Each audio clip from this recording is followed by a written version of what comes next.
2 सप्टेंबरच्या शासन आदेशानंतर मराठवाड्यातील मराठा समाज हा ओबीसीमध्ये येण्याचा जो मार्ग मोकळा झाला असा दावा मनोज जरांगे असो किंवा इतर ओबीसी नेते करत होते.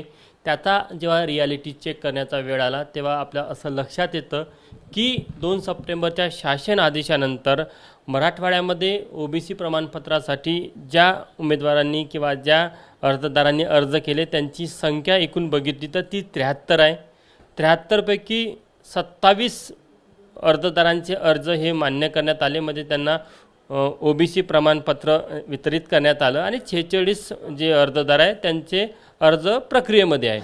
महत्त्वाची गोष्ट की सरसकट मराठ्यांना किंवा बहुतांश मराठ्यांना याचा लाभ मिळेल याचा दावा केला जात होता. तो किती खरा आहे हा संपूर्ण दावा सबसे फोल असल्याचं राष्ट्रीय ओबीसी महासंघाचे राष्ट्रीय अध्यक्ष बबनराव तायवाडे यांचं म्हणणं आहे. आपण त्यांना विचारूया. सर, तुम्ही डे 1 पासनं म्हणतात की 2 सप्टेंबरच्या शासन आदेशाने ओबीसी समाजाच्या आरक्षणाला कुठेही धक्का लागला नाही. हे आकडे बघता काय म्हणणं आहे तुमचं परत एकदा?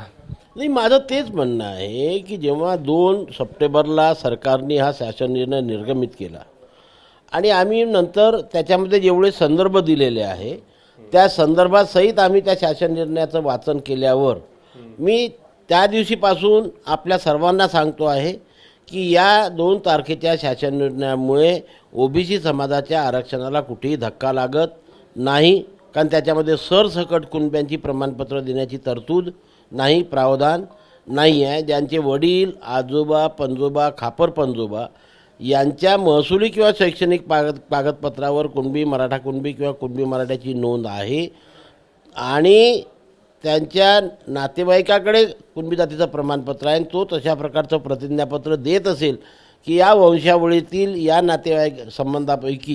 नातेवाईकापैकी माझ्याकडे प्रमाणपत्र आहे, हा माझा नातेवाईक आहे, त्याच्यामुळे मला जसं प्रमाणपत्र मिळालं तसं माझ्या नातेवाईकाला सुद्धा मिळण्यात यावं आणि हे संबंधित कागदपत्र आम्ही सोबत जोडतो आहे. ही प्रक्रिया पूर्ण झाल्यानंतरच तो अर्ज करू शकतो. 27 लोकांनी ती प्रक्रिया पूर्ण केली असेल.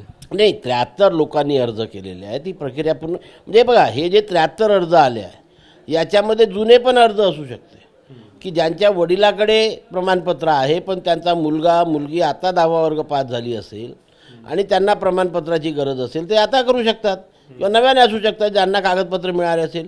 त्या 73 पैकी फक्त 27 लोकांना मान्य केलेले अर्ज, बाकीचे लोक अंडर प्रोसेस आहे. पण ह्या ज्या दिवशीपासून निघाला त्या दिवशीपासून समाजामध्ये एक जो मॅसेज दिला जात होता की ओबीसी आरक्षण संपलं, ओबीसी आरक्षण संपलं, ओबीसी आरक्षण संपलं काय, आणि एक समाजामध्ये मोठी भीती आणि दहशत निर्माण. म्हणजे 2 सप्टेंबर नंतर त्या प्रमाणात अर्ज येण्याचं प्रमाण पण दिसत नाही.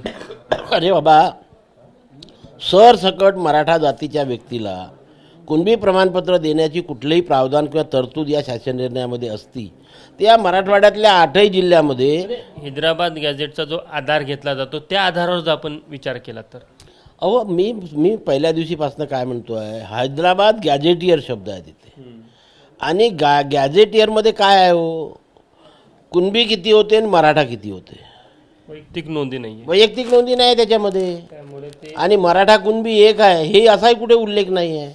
मग कशाच्या आधारावरती आपण म्हणणार आहोत काय? त्यामुळे हे जे अर्ज करण्याच्या प्रमाणामध्ये देखील वाढ झाली नसल्याचं दिसून येतं. नगण्य आहे, काहीच नाही, वाढत नाही आहे. हे तर रेग्युलर प्रोसेसमधले अर्ज आहे, रेग्युलर. आज आपण महाराष्ट्रातल्या कुठल्याही SDO किंवा यांच्या कार्यालयात जा तर याच्यापेक्षा 10 पट आणि 15 पट अर्ज तुम्हाला दिसेल. आमच्या विदर्भामध्ये जर तुम्ही गेलात तर प्रत्येकाकडे याच्यापेक्षा 15-25 पट अर्ज दिसतील. काय गर्दी असते, लोकांना प्रमाणपत्र मिळत नाही. मनोज जरांगे यांचा दावा कुठनं येतो? नाही, आता तो त्यांना विचार करायचा आहे. आम्ही आमचा विचार करतो की आमच्या आरक्षणाला धक्का लागलेला नाही. त्यांना किती फायदा झाला काय नाही तर त्याचं विश्लेषण ते करतील, मी करणार नाही.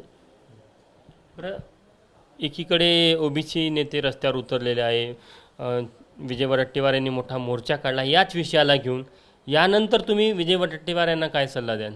नाही, माझा सल्ला सर्वच आमच्या नेत्यांना एकच आहे की आपण त्या शासन निर्णयाचा अर्थ काढत असताना किंतु परंतुच्या आधारे अर्थ काढू नये आणि समाजाची दिशाभूल करू नये. आज समाजामध्ये जे फार मोठी दिशाभूल केलेली जात आहे, दहशत निर्माण होते आहे, भीती निर्माण होते आहे की कारण सर्व नेत्याच्या तोंडातून एकच वाक्य निघते, ओबीसी आरक्षण संपलं, ओबीसी आरक्षण बसलं, ओबीसीच्या आरक्षणाला तडा बसला.